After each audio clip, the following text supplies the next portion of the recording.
Buenas. Hoy en miércoles de cine la película es Érase una vez en Hollywood. O sea, de eso toca hablar. Cuando uno se mete con Quentin Tarantino, se mete en un universo donde cualquier cosa puede pasar. O sea, uno toma el riesgo de ver una película del hombre y le puede salir uno con cualquier cosa. Él se da esas licencias de corregir la realidad como le hubiera gustado que fuera. Entonces, esta película tiene una cantidad de cosas maravillosas. Primero, un homenaje al cine, un homenaje a Hollywood, un homenaje al género de vaqueros, el western que termina salvando a Hollywood, un homenaje a lo que era el sueño dorado de Hollywood en los 60s cuando estaba en uno de sus grandes esplendores. Cada una de las secuencias, de los fotogramas, de los afiches, de las canciones que aparecen ahí es un culto en sí mismo. Cada cosa de esas, la estética de los afiches, toda la alusión al western italiano, es toda la alusión a Sergio Leone cuando empezó a hacer cine en Italia, y ese cine es el que sacaría a Clint Eastwood con lo bueno, lo malo y lo feo por unos dólares más. Todo eso que llamarían el spaghetti western, que llegaría a ser en realidad un género mayor del universo del western. Entonces, en cada parte va siendo un homenaje a un género, a un momento, a las series de televisión, la bonanza, la ley, el orden, todo ese mundo, ese universo que se construyó alrededor del cine y la televisión en los años 60, y eso lo hace con un cuidado, con una perfección, con un nivel de detalle que es absolutamente maravilloso. Desde el punto de vista del cine, hablando del cine llamando al cine para homenajearlo, que eso también es un género que es muy bonito, porque es como la rosa púrpura del Cairo, cuando le hace el homenaje al cine Woody Allen. Hay películas que le hacen homenaje a las películas, como Cinema Paraíso, ¿sí? En esa línea, ¿no? Digamos, pero a lo Tarantino, es este homenaje que además reivindica a Brad Pitt y reivindica a Leonardo DiCaprio como los más papacitos de todos los papacitos. O sea, los pone en un lugar en donde brillan en todo su merecimiento cinematográfico. Por eso es otra de las cosas que dice Tarantino. Tarantino dice que él toma a sus héroes y los engrandece y los remoza, como hizo con David Carradine en Kill Bill,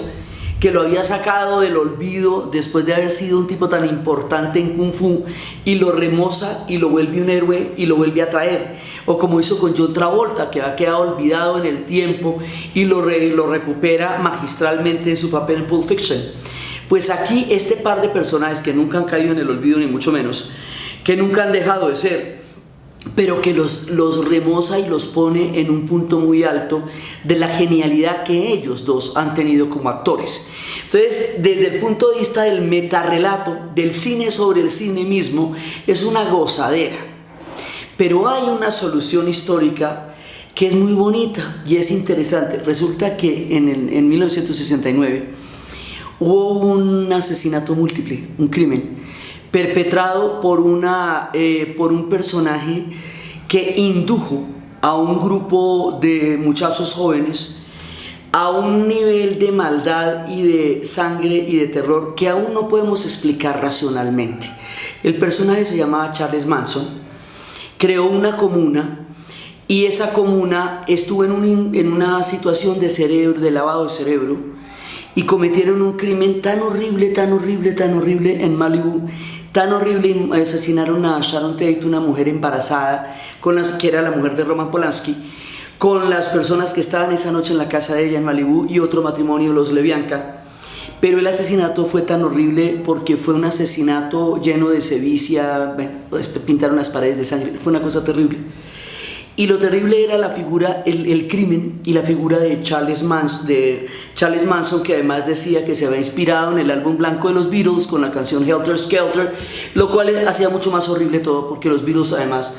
entraron también en un trauma terrible con eso. Siendo la contracultura un movimiento de tolerancia, de vida, de encuentro de otras formas de coexistencia con la diferencia humana, de lo que se llamaba la era de Acuarios, o se llama la era de Acuarios, es la entrada de una nueva manera de entender la espiritualidad y la sociedad. O sea, era todo lo contrario de lo que pasó en uno de los personajes que fue parte de esa época, pero no de la contracultura, pero fue parte de esa época, fue Charles Manson. Como muchas comunas, más de 300 en los Estados Unidos y también en Europa y en Alemania, este personaje en particular era un malvado en ese o en cualquier otro contexto. Era la representación del mal. Entonces también lo utilizaron mucho para desprestigiar al hipismo, que lo que era un movimiento de tolerancia y de búsqueda de nuevas realidades y de nuevas maneras de vivir. Entonces también le echaron mucho el agua sucia al hipismo, por un lado, a las comunas, que lo que estaban buscando era otras maneras de vivir una sociedad. La contracultura eran las comunas mismas. O sea, fue una cosa que perjudicó mucho el movimiento de la época, pero que desde el punto de vista humano es tan aterrador haber utilizado a estas jóvenes, haberles lavado el cerebro, haberlas convertido en asesinas con sevicia y a estos muchachos, y la manera como ellas fueron al juicio y testificaban completamente convencidas de su participación en la maldad que este hombre había sembrado en sus cabezas. Esto todavía no tiene explicación desde el punto de vista humano. Se le han hecho muchísimas películas y reconstrucciones con el morbo que le produce a los medios y a la gente el recrear la maldad humana, que es otra parte bastante frita de la humanidad que les llame tanto la atención y se enfoquen tanto en la maldad humana. El asunto es que esto es uno de los temas más malucos, desagradables y terribles que uno puede tomar, que es todo el asunto de Manson. Entonces, Tarantino, en uno de esos actos de justicia poética y de justicia histórica, cuando se da esas licencias de corregir la realidad y ponerla como le hubiera gustado que fuera, como hubiera podido ser, y no sería una tragedia y no rompería todo ese encanto de ese Hollywood de la época, porque esto realmente fue también una pérdida de la inocencia y una pérdida de un mundo que en ese momento se antojaba un mundo capaz de generar maravillosos sueños, y esto fue una pesadilla terrible, lo de los Manson. Entonces Tarantino se otorga con toda libertad la licencia de corregir la historia como hubiera sido chévere que pasara, como no hubiera sido ni la tragedia ni el horror que tanto ha atormentado desde entonces la existencia de un crimen de esta naturaleza. Entonces eso le queda divino, le queda divino, le queda, digamos, en el sentido más tarantinesco de la palabra, por supuesto, con todos los niveles de, digamos, como de esta violencia cinematográfica súbita que Tarantino maneja en sus películas, que es bien, digamos, bien fuerte, y en este caso es casi caricaturesca, casi de cómics, la manera como él maneja ese final, y se da un final en donde el cine corrige la realidad, en donde el western salva a Hollywood, en donde la vida también, como decía Woody Allen en el final de la película de Annie Hall, la ventaja entre el arte y la vida es que el arte uno puede escoger los finales, y en el arte uno puede corregir los horrores de la realidad. En la vida es mucho más difícil. Entonces esa licencia que también se da Woody Allen en Annie Hall, de terminar la obra de teatro como hubiera querido terminar la vida y no como la vida le tocó, se la da Tarantino con todas las características de sus propuestas cinematográficas y con una violencia que es casi caricaturesca realmente, pero que nos alivia del contenido de la tragedia y del horror y de la maldad que realmente ocurrió en la realidad en el caso de Sharon Tate y los LaBianca. Entonces uno sale con un grandioso homenaje a Hollywood, con una cantidad de referentes que construyen una época de una manera totalmente meticulosa, con una corrección de la realidad que nos da la opción de que el cine es tan mágico que puede mejorar las cosas. No solamente el cine es historia,